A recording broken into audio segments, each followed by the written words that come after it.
Hello students, 11th science,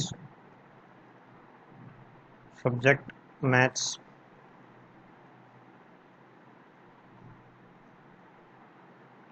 chapter 1.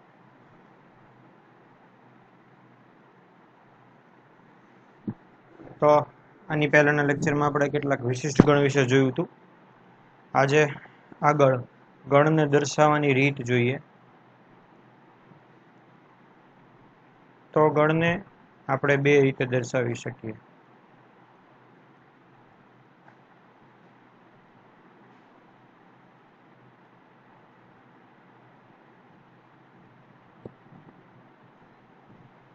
એમાં પહેલી જે છે એ છે યાદીની રીત.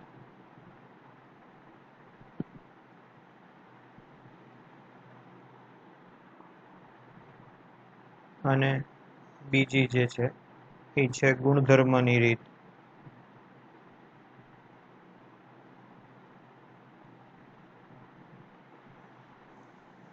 યાદીની રીત છે તેમાં યાદી બને અને ગુણધર્મની રીત છે એમાં એવો ગુણધર્મ રજૂ થાય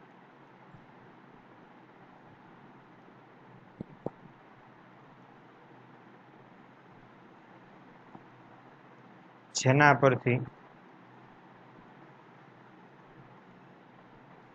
યાદી બનાવી શકાય.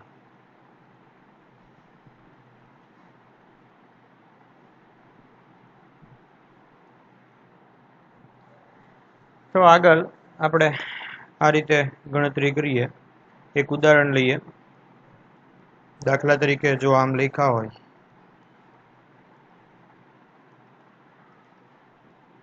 તો આ જે છે એ યાદીની રીત છે.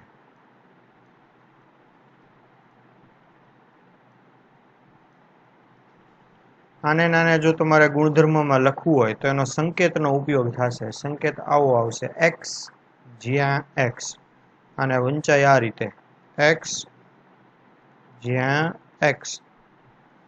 હવે જુઓ તમે, આ જે છે એ પ્રાકૃતિક સંખ્યા છે. જુઓ 1 થી 5 જે છે એ પ્રાકૃતિક સંખ્યા છે, ઉપર લખ્યું છે. તો આને ગુણધર્મ રીતે લખવું હોય તો એમ લખી શકાય, એક્સ જ્યાં એક્સ એ 6 થી નાની પ્રાકૃતિક સંખ્યા.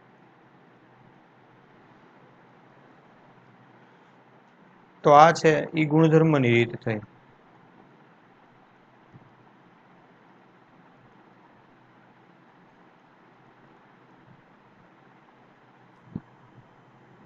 આ જ રીતે બીજું ઉદાહરણ જોઈએ.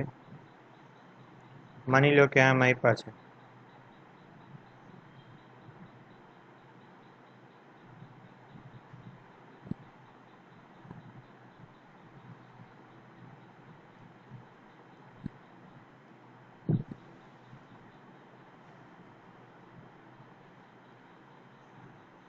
તો આ જે છે એ યાદીની રીત થઈ. જો આને ગુણધર્મની રીતે લખવું હોય તો આપણે આમ લખી શકીએ, એક્સ જ્યાં એક્સ એ યુગ્મ પ્રાકૃતિક સંખ્યા.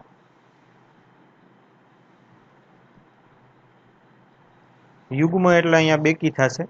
આ બે શબ્દ જે છે એ તમે ધ્યાનમાં રાખજો હંમેશના માટે, કે જ્યારે જ્યારે યુગ્મ આવે તો યુગ્મનો અર્થ થાય બેકી, અને જ્યારે અયુગ્મ આવે તો અયુગ્મનો અર્થ થશે એકી. તો આ બે શબ્દ છે એનો આપણે સામાન્ય રીતે વારે વારે ઉપયોગ કરશું, કે જ્યારે યુગ્મ આવે ત્યારે બેકી અને અયુગ્મ આવે ત્યારે એકી. તો આ રીતે આપણે એને ગણી શકીએ. તો અહીંયા જુઓ, મેં તમે યાદીની રીતે લખ્યા હતા એને મેં ગુણધર્મની રીતે ફેરવા. જુઓ તમે, આ જે મેં લિસ્ટ બનાવ્યું હતું એ યાદીની રીતે હતું, અને એને મેં ટ્રાન્સફર કર્યું ગુણધર્મની રીતે. આનીથી ઊંધું જો અહીંયા એમ જ છે, યાદીની રીત છે એને હું ગુણધર્મની રીતે લખું છું.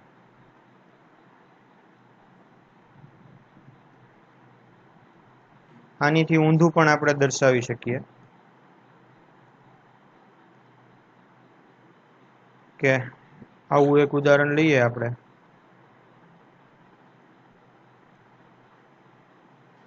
કે 2, 3, 5, 7, 11, 13, 17, 19 આવું. તો જો આ અત્યારે જે છે એ યાદીની રીતે લખ્યું છે. જો આને ગુણધર્મની રીતે દર્શાવવું હોય તો આપણે એમ લખી શકીએ x જ્યાં x એ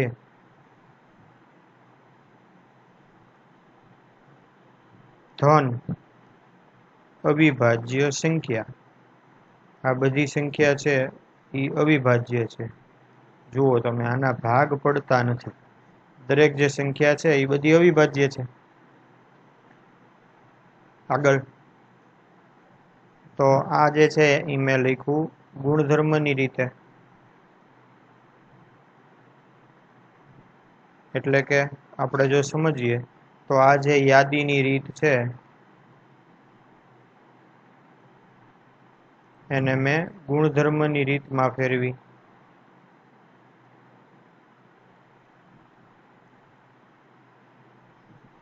આગળ જોઈએ, બીજું એક ઉદાહરણ જોઈએ. દાખલા તરીકે આમ લખ્યા છે કોઈ ગણ માટે a બરાબર 1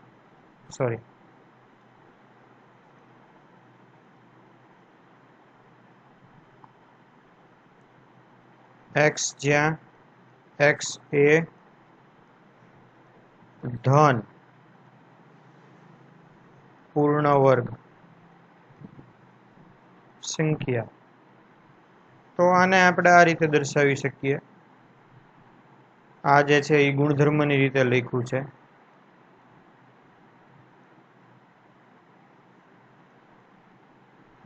તો આને આપણે યાદીની રીતે આ રીતે દર્શાવી શકીએ કે ધન પૂર્ણ વર્ગ સંખ્યા કીધી છે તો તમને ખબર છે 1, 4, 9, 16, 25, 36, 49, 64 આ બધી જે છે આ ધન પૂર્ણ વર્ગ સંખ્યા છે. જુઓ તો આ જે છે એ મેં યાદીની રીતે લખ્યું.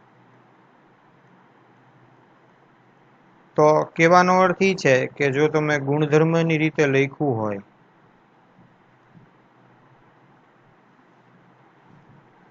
તો એને તમે યાદીની રીતમાં ફેરવી શકો. અને જો તમે યાદીની રીતે લખ્યું હોય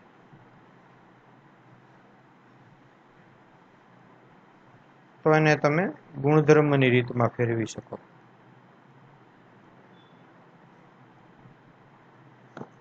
એટલે કે યાદીને ગુણધર્મની રીતમાં અને ગુણધર્મને યાદીની રીતમાં એમ બંને આપણે ફેરવી શકીએ. આગળ જોઈએ કેટલીક વ્યાખ્યા.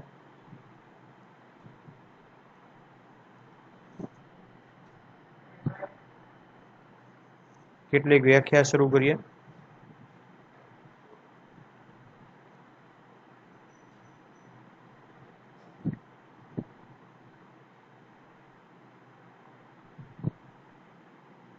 પહેલી, ખાલી ગણ.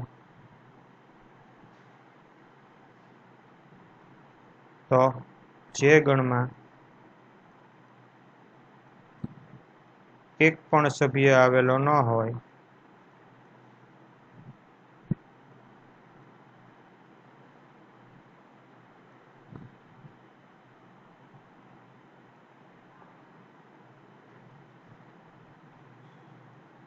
તેવા ગણને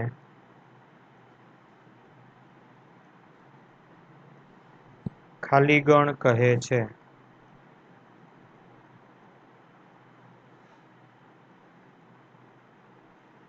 ઉદાહરણ તરીકે એનો સંકેત જે છે એને આપણે આમ દેખાડી શકીએ આને વંચાય ફાઈ, અથવા એને છગડીયા કૌંસની નીચેની અંદર એક પણ સભ્ય નહીં, એવી રીતે આપણે દેખાડી શકીએ. જો આનું ઉદાહરણ લઈએ તો આનું ઉદાહરણ એવું થાય x, જ્યાં x એ 9 થી મોટી એક અંકની સંખ્યા. તો જો આ જે છે એ ખાલી ગણ થાય. 9 થી મોટી એક અંકની એક પણ સંખ્યા હોય નહીં, તો આ જે છે એ ખાલી ગણનું ઉદાહરણ થયું. બીજું ઉદાહરણ જોઈએ, x, જ્યાં x એ, તો અહીંયા આપણે એનું બીજું એક ઉદાહરણ લઈએ, x જ્યાં x A belongs to n, એટલે કે x છે એ ધન છે, પણ 9 less than x less than 10, એટલે એવી પ્રાકૃતિક સંખ્યા આ કહેવા એમ માગે છે કે x છે ને એ પ્રાકૃતિક સંખ્યા છે.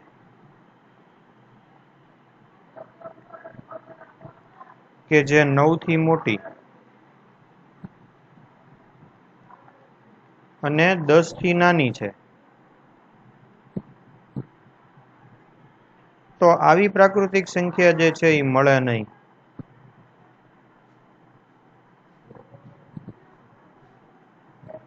એટલે આ જે છે, આ ગણ જે છે ખાલી ગણ થશે. એમ આ પહેલું ઉદાહરણ છે એ પણ ખાલી ગણ થશે. નેક્સ્ટ બીજી વ્યાખ્યા જોઈએ, એકાકી ગણ.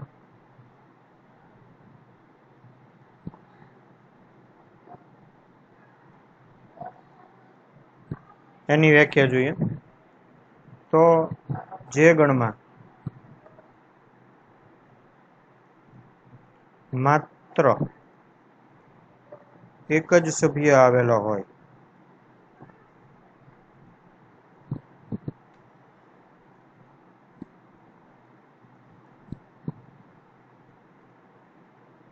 તેવા ગણને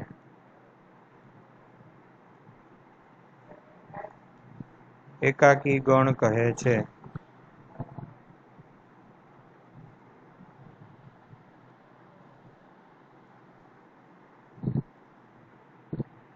ઉદાહરણ તરીકે x જ્યાં x એ સરવાળા માટેનો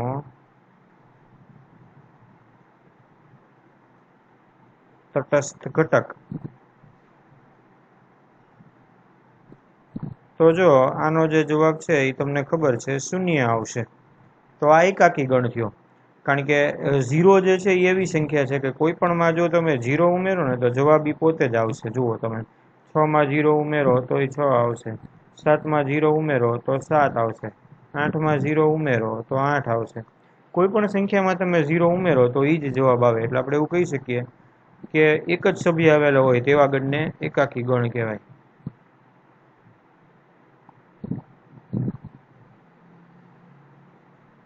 તો સરવાળા માટેનો તટસ્થ ઘટક જે છે એ 0.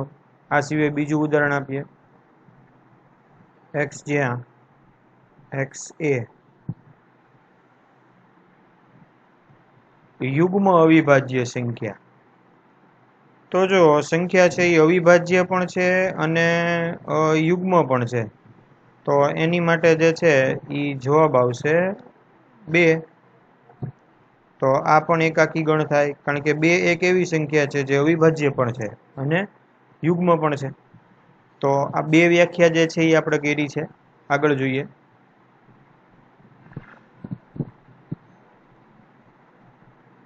ત્રીજી વ્યાખ્યા,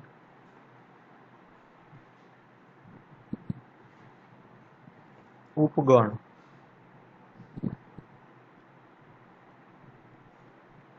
જો કોઈ ગણ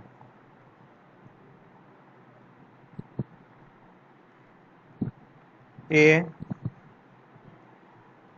અને બી માટે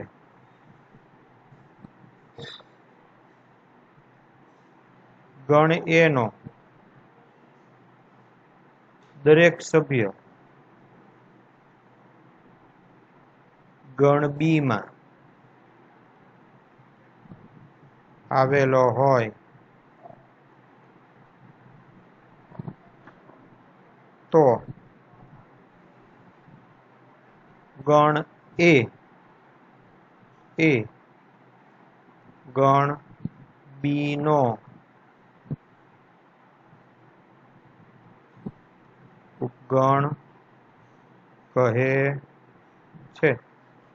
ફરીથી, જો ગણ એ નો દરેક સભ્ય ગણ બી માં હોય તો ગણ એ ઈ ગણ બી નો ઉપગણ કહેવાય. આનું એક આપણે ઉદાહરણ જોઈએ. ઉદાહરણ તરીકે એમાં જુઓ તમે બે સભ્ય છે 1 અને 2, અને બી માં જોઈએ તો બી માં માની લો કે 3 સભ્ય હોય 1, 2 અને 3. તો જો અહીંયા ગણ એ ના જે સભ્ય છે 1 ઈ જુઓ તમે અહીંયા ગણ બી માં આવેલો છે. ગણ એ નો બીજો સભ્ય છે 2 તો તમે જુઓ ઈ અહીંયા બી માં આવેલો છે. તો આપણે અહીંયા એવું કહી શકીએ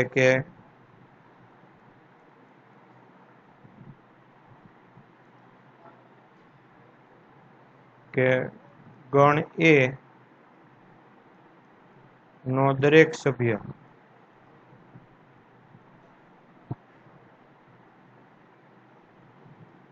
ગણ બી માં આવેલો છે. તેથી ગણ એ ગણ બી નો ઉપગણ છે. અને સંકેતમાં આપણે આ રીતે બતાવી શકીએ કે એ ઉપગણ બી. બીજું ઉદાહરણ જોઈએ. માની લો કે ગણ એ જે છે એમાં આ રીતે સભ્ય આવેલા હોય એ અને બી, અને ગણ બી છે એમાં આવી રીતે સભ્ય આવેલા હોય એ, સી અને ડી. તો જો અહીંયા ગણ એમાં એ જે છે એ અહીંયા ગણ બી માં આવેલો છે, પણ અહીંયા જે બી છે જુઓ એ અહીંયા ગણ બી માં નથી. એટલે આપણે કહી શકીએ કે બી જે છે એવો સભ્ય છે એમાં છે, પણ બી જે છે એવો સભ્ય છે જે બી માં નથી. એટલે એવું કહી શકીએ કે બી ડઝ નોટ બિલોંગ્સ ટુ બી. તો આપણે એવું કહીએ અહીંયા કે એ જે છે એ બી નો ઉપગણ નથી. તો ઉપગણ નથી એની માટે આવો સંકેત આપણે દર્શાવી શકીએ.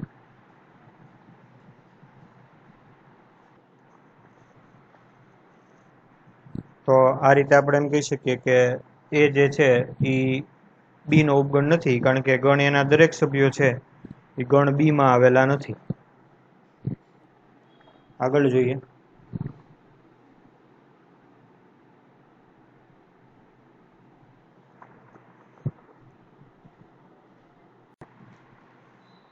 નેક્સ્ટ, તો એની પછીની વ્યાખ્યા જે છે એ છે સમાન ગણ.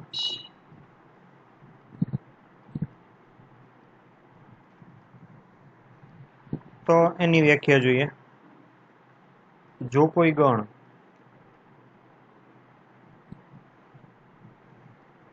એ અને બી માટે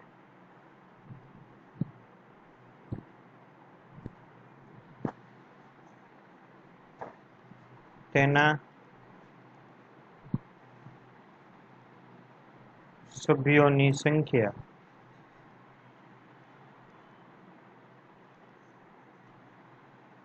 તથા દરેક સભ્યો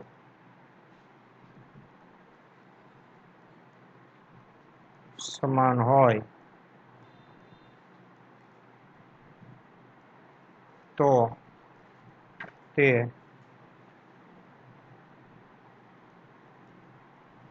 સમાન ગણ છે તેમ કહેવાય.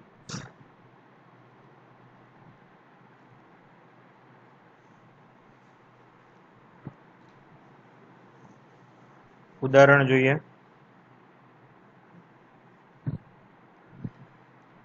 દાખલા તરીકે ગણ એ છે એમાં 3 સભ્યો છે, અને ગણ બી છે એમાં પણ 3 સભ્યો છે. તો જો અહીંયા ગણ એ અને ગણ બી બંનેની સભ્ય સંખ્યા સમાન છે. જુઓ, સભ્ય સંખ્યા 3 અને દરેક સભ્ય છે એ એમાં સમાન આવેલા છે. જુઓ તમે, આ એક જે છે એ અહીંયા આવેલો છે, તો જો એક અહીંયા છે, આ 2 અહીંયા છે, 2 અહીંયા છે, આ 3 અહીંયા છે, 3 અહીંયા છે. તો સભ્ય સંખ્યા સમાન છે અને દરેક સભ્ય પણ સમાન છે.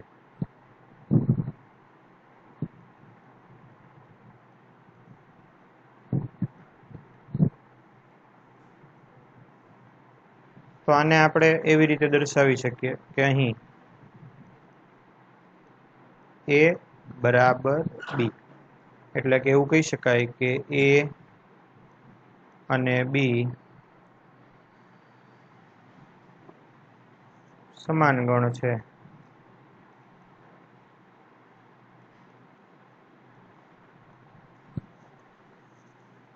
આગળ જોઈએ બીજી વ્યાખ્યા, સામ્ય ગણ.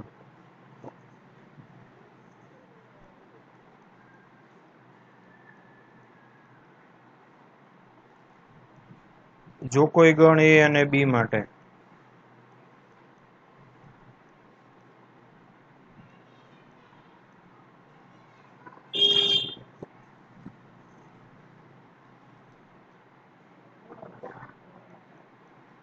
ગણ A અને જો કોઈ ગણ A અને B માટે ગણ A અને ગણ B ની સભ્ય સંખ્યા સમાન હોય તો ગણ A અને ગણ B સામ્ય ગણ છે તેમ કહેવાય.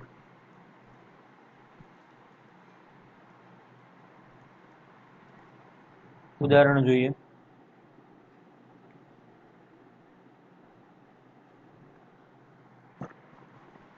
ઉદાહરણ તરીકે